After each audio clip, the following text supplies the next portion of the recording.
Hello, I'm EJ Bitangkor, a student from Mapua Institute of Technology, Intramuros, and I will make just a short response video, a very short one to Professor Solida Monsod's video of if you want to help this country, you have to start right now.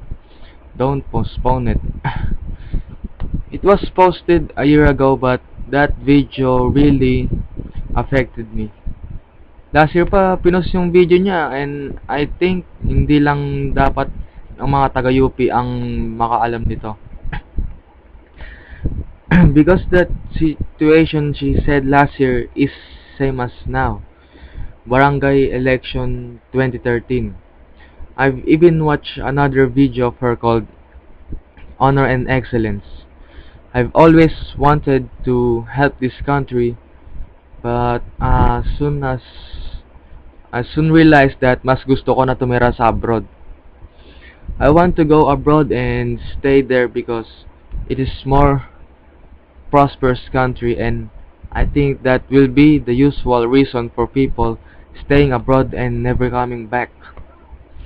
I have so many things in my mind right now because I've learned so much from Prof. Monsol's videos. Her video of Honor and Excellence reminds me years back when I was a child. When I was still young, I wanted to be the new national hero of the Philippines. Plus, I wanted to be a saint. No kidding, bro. I prayed for that every night. Now, I'm not here to make a biography of me. Now that it's the day of barangay elections, saan ka ba boboto? Sa tamang daan o sa limang daan? All of our vote counts. It is precious just as our very own life.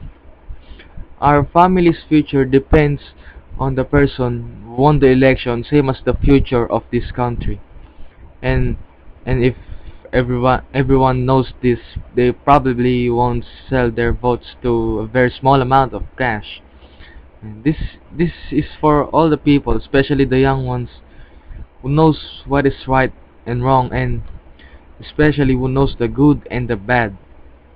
Ano lang ba gusto nyo? Mabuhay? Mabuhay, yumaman, mamatay? Ganun lang ba? Gusto nyo lang ba magpasikat sa Showtime? O gusto nyo lang maging rapper sa Itbulaga? Gusto nyo lang ba magtrabaho abroad tapos yumaman at hindi na babalik dito? Pilipino ba kayo?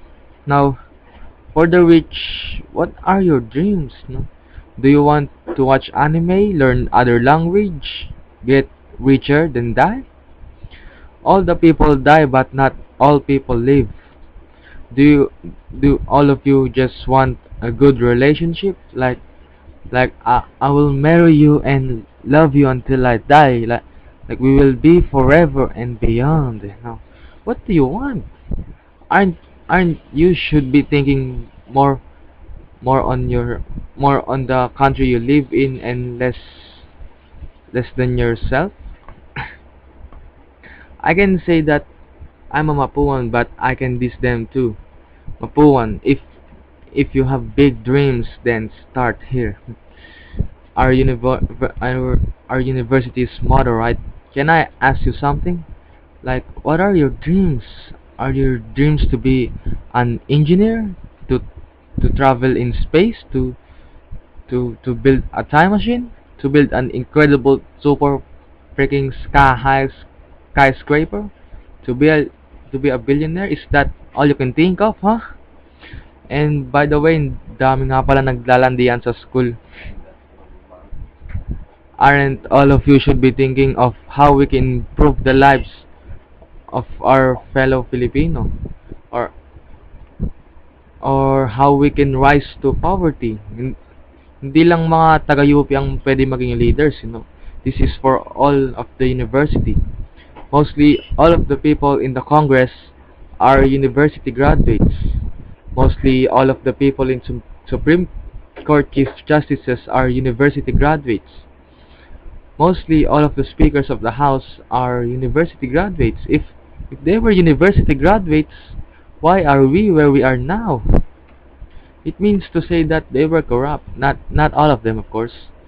Ang daming problema ng Pilipinas ngayon, no? I wish all of us educated people will be a part of the solution, not part of the problems, get it? What happened to the politicians who are university graduates? They cheated on their responsibilities. Now, this for all mga fellow Filipinos, every small thing, every small things you have done will become big. If you cheat right now on small things as usual in the other universities, it will lead you to cheat on larger things. As well as you help right now on small things, it will eventually become big. We should become that part of solution for the problem. That simple cheating on a quiz or a test can say to you that you're no longer part of the solution. You're going to be very much a part of the problem, is that right?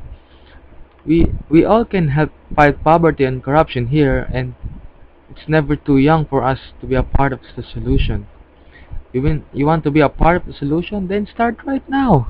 You don't wait yourself to get the age of 18, to get 25 or 30. You can start right now. I promise to myself right now that while I'm at Mapua, I will not cheat. Malapit na magpasko at yun na naman tayo sa kanya-kanyang resolution. I'm only one, but I am one. I cannot do everything, but I can do something. What I can do, I ought to do. And with the grace of God, I will do it. So, please help me. Thank you.